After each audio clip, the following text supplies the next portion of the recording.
Oh yeah. Oh yeah. Hello everyone! Today I'm going to be talking about connectivity. This is something that I was thinking of earlier this week. I never really got around to filming a video about this, so now we are. So basically, what first got me thinking about this was a TED Talk that I watched in class, and I'll link that down below. And what they were talking about, they were talking more about geopolitical connectivity and how countries that have more trade relationships and are more interconnected with other countries, they have more to lose if they go to war. So they generally will create less conflicts. And he also talked about how nowadays we actually have less wars than we used to, and now they're just like smaller conflicts, and it has more to do with the fact that we're a lot more connected than we were before. And so I thought, that was really cool. Peace comes through connection. And then later on, it kind of hit me as I was just in this group chat for my university, and everyone was being really supportive, and they were like, yeah guys, we're so peaceful, like there's no hate, no whatever. And then it just kind of hit me, and I was like, wow, this is a great example of connectivity at work. By talking to each other through this group chat, we are kind of humanizing each other and sharing our experiences and not isolating each other. And through communication, people can understand each other, and tension is usually released because we realize that both parties are humans, and we all have flaws, and that there's no point in hating because there's so much of it in the world. So yeah, that's when it really clicked. I was just like, wow, this is a great example of this, and it can be seen in so many different parts of life. So there's that, and then I kind of kept thinking about it because I thought it was a really interesting topic, and I kind of went further and thought about how connectivity to ourselves and our own emotions can also help create peace in the world. Because I also watched another video that kind of coincided with this, and it was by Marie Forleo, and she was talking just about how the power of negative emotion and how it can reveal our greatest strengths, and just the things like that. I'll link that down below as well. And it just they both kind of went together. How there's, like Buddha says, there's a lot of pain and suffering in the world, and that's just a part of life. And and we just have to learn to realize that things pass, and in order to experience the good, you have to experience the bad. And I think in today's society, or maybe it's just more prevalent in my life, but I realize that we don't no one likes to feel bad emotions, but we definitely try to repress them, and people feel very uncomfortable when people are feeling down. And I think, and there's a lot of guilt or shame and embarrassment associated with just like the act of crying. But I think our body, first of all, is telling us that, hey, I'm feeling something, and I want you to think about this because otherwise it's going to keep building up. So when you cry, you realize that, you realize that you have these feelings. And then afterwards, if you listen to those feelings, it connects you to who you really are. And the fact that you feel sadness and can feel pain and suffering for others or for yourself in the world, it means that you are still human and that you care about other people.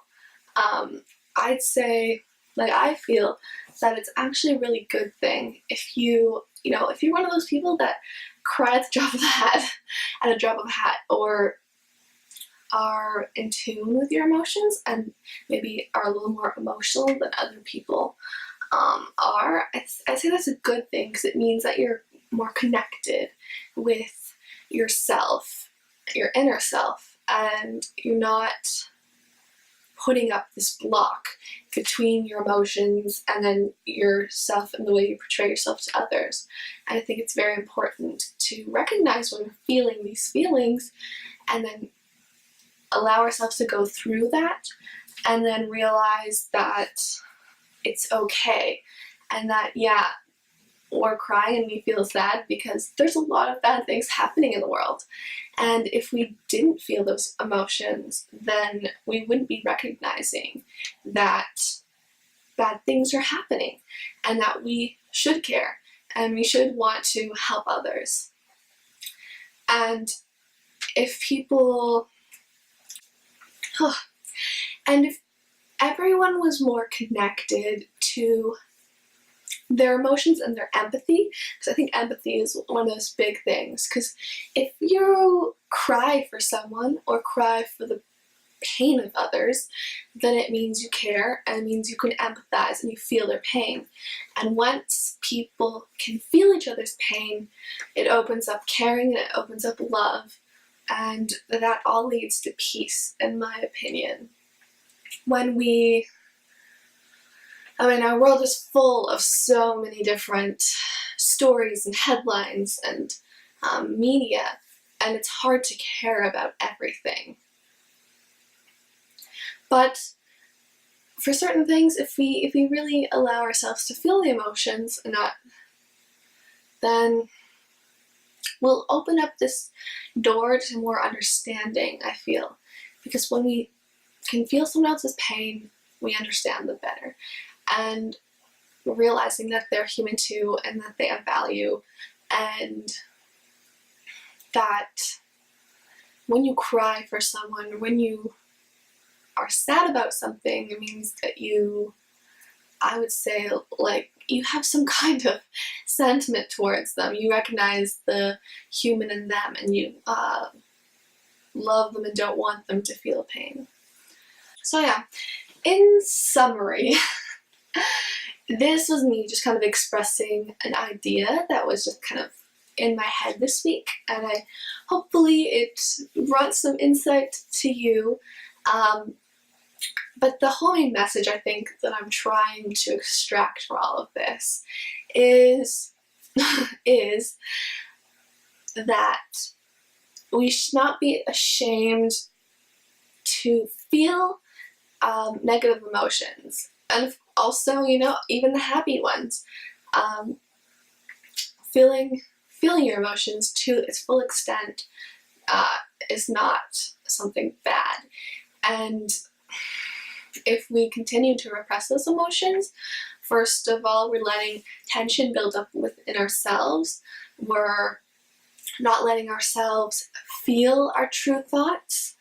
We're also taking away an opportunity for ourselves to grow, because in pain and suffering comes strength and a lot of learning and growth as human beings. And we're also not allowing ourselves to connect with others and connect with the world, because through our suffering comes understanding for other people and their situations. So basically, let's not be afraid to talk to each other, to show empathy and kindness towards each other, because all of these things are negative emotions. They don't make us weak. They actually make us stronger as a human species. Our ability to connect with each other really is the greatest strength as human beings, and it's what's helped us become such a strong force to be reckoned with.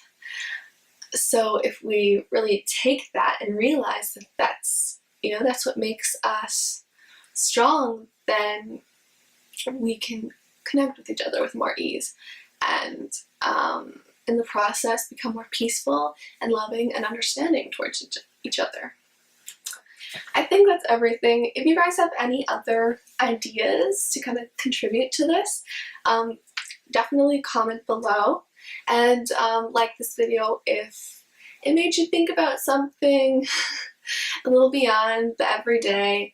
But yeah, see you in the next one. Have a great day. I'm sending everyone peace, love, and happiness, and thanks for watching. Bye. He calls me the devil, I make him wanna sin. Every time I knock, he can help but let me in. Must be homesick for the real, all the realest it gets. You probably still adore me, with my hands around your neck. I don't even know if I'm sending You feel the warmth, yeah. As my kiss goes down, you like some sweet alcohol. Where I'm coming from, yeah. There's a darker side of me that makes you feel so numb.